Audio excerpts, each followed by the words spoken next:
তৈয়বার তাহিরার পুরো বিকেল কাটে এক চিলতে বারান্দার রেলিং ধরে ঠায় দাঁড়িয়ে। বাড়ির সামনেই এক সময়ের বিশাল স্বামীবাগ ওয়ান্ডারল্যান্ড পার্ক, কিন্তু সেখানে যাওয়ার সুযোগ নেই, কারণ পার্কের পুরোটা জুড়ে সিটি কর্পোরেশনের ময়লার গাড়ির সারি। শিশুদের শারীরিক ও মানসিক বিকাশের জন্য দরকার খেলাধুলা আর সবুজের সান্নিধ্য, কিন্তু এই এলাকার শিশুদের জীবন চার দেয়ালের মধ্যে ডিভাইসে বন্দী। ছোটবেলায় আগে খেলতাম আমরা, তখন ডাস্টবিন রাখে, গাড়ি রাখে, এর জন্য খেলতে পারি না। বাচ্চাদেরকে ঘোরাতে পারি না বিদায় এই টিভির পর্দার সামনে আর মোবাইল দিয়ে বসায় রাখা হয়। আগে আমরা যখন আমরা পাশাপাশি থাকতাম বাসায়, তখন এই প্রায় সময় পার্কে আসতাম, ঘুরতাম। প্রচুর পরিমাণ গন্ধ, আবার শব্দ হয়, রাত্রেবেলা গাড়ি আসে গাড়ি যায়, শব্দতে ঘুমায় না, ডিস্টার্ব। সারাদিন ঘরে বসে মোবাইল টিপি করে, এটা আরো পরিবেশ নষ্ট হইতেছে, বাচ্চাদের ব্রেনের ক্ষতি হইতেছে। খেলার জায়গা দেন, বাচ্চারা ঠিকই খেলবে। এনভায়রনমেন্ট সব নষ্ট করে দিচ্ছেন, এইদিকে পরিবেশ বলে সবাই চিৎকার করতেছেন, কিন্তু পরিবেশের কোনো উন্নতির দিকে যাচ্ছেন না। জানা যায় 2022 সালে তৎকালীন মেয়র শেখ ফজলে নূর তাপস পার্ক উচ্ছেদ করে সেখানে স্থাপন করেন ময়লার গাড়ির গ্যারেজ।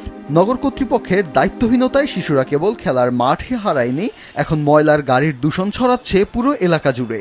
এতে ক্ষুব্ধ এলাকাবাসী। এখানে একটা সুন্দর ওয়ান্ডারল্যান্ডের পার্ক ছিল, সেই পার্ককে বন্ধ করে দিয়ে সিটি কর্পোরেশনের তৎকালীন মেয়র ব্যারিস্টার তাপস এখানে এসেছিলেন। তাদেরকে আমরা রিকোয়েস্ট করেছিলাম যে এখানে রাখবেন না, এই ময়লার ভাগাড়ের ট্রাক এখানে রাখবেন না। তখন উনি আমাদেরকে প্রতিশ্রুতি দিয়েছিলেন 1 বছরের মধ্যে উনি এখান থেকে সরাই নিয়ে যাবেন, কিন্তু আজ পর্যন্ত এটা সরাই নেওয়া হয় নাই। 5 আগস্টের পরে আমরা গিয়েছিলাম সিটি কর্পোরেশনের সিইও সাহেবের কাছে, তিনিও আমাদেরকে প্রতিশ্রুতি দিয়েছেন, আমরা অ্যাপ্লিকেশন দিয়েছি। সেই অ্যাপ্লিকেশনেরও তারা কোনো ধরনের কোনো দর্তব্যে না নিয়ে এখনও এখানে এই ময়লার গাড়ি রাখে। সবুজ পার্ক ছিল, গাছপালা ছিল, সেটা এখন গাছপালাও নাই, সবুজ কিছু নাই, এবং বাচ্চাদের এখানে খেলারও কোনো ব্যবস্থা নেই। অনেক সময় করে কি ওরা ময়লার শুদ্ধা গাড়ি আইনে রেখে দেয়। জানালা খুললে পরে দক্ষিণের বাতাসটা ঘরে যাওয়ার কথা, কিন্তু এত গন্ধ যায় যে কারণে আমরা দরজা জানালা খুলতে পারি না। গুগল আর্থের স্যাটেলাইট ছবি ঘেঁটে দেখা যায় 2016 সালে পার্কটি ছিল সবুজ গাছপালায় ঢাকা, আর 10 বছরেরও কম সময়ে প্রায় সবই উধাও। নগর কর্তৃপক্ষ জানান পার্ক পুনর্গঠনের পরিকল্পনা রয়েছে তাদের। এটা একটা প্রাইভেট কোম্পানির কাছে ছিল, তখন ওরা যখন চলে যায় তখন ওই জায়গাটা ফাঁকা ছিল। এখানে অন্তর্বর্তীকালীন সময়ের জন্য তৎকালীন সময় সিটি কর্পোরেশন এখানে গাড়ি রাখা শুরু করে, ময়লার গাড়ি। তারপর থেকে এটা আরও নতুন করে কোনো কিছু করা হয় না। তবে ইতিমধ্যে বিষয়টা আমার নলেজে আসছে, আমরা ইতিমধ্যে আমার ইঞ্জিনিয়ারিং ডিপার্টমেন্টকে এ বিষয়ে নির্দেশনা দিয়েছি যে এই গাড়িগুলো অন্য কোথায় শিফট করা যায় আমাদের, তো সেটা অচিরেই শিফট হয়ে যাবে। শিফট হলে আমরা এটা আবার নতুন করে আবার যে অবস্থায় পূর্বে ছিল সেই অবস্থায় করে ফেলবো।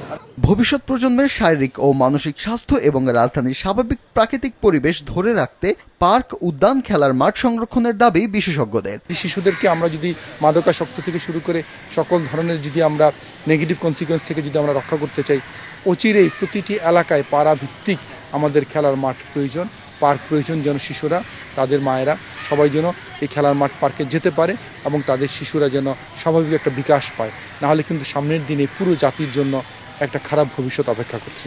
ফাহিয়ান হামিম, মাছরাঙা সংবাদ, ঢাকা।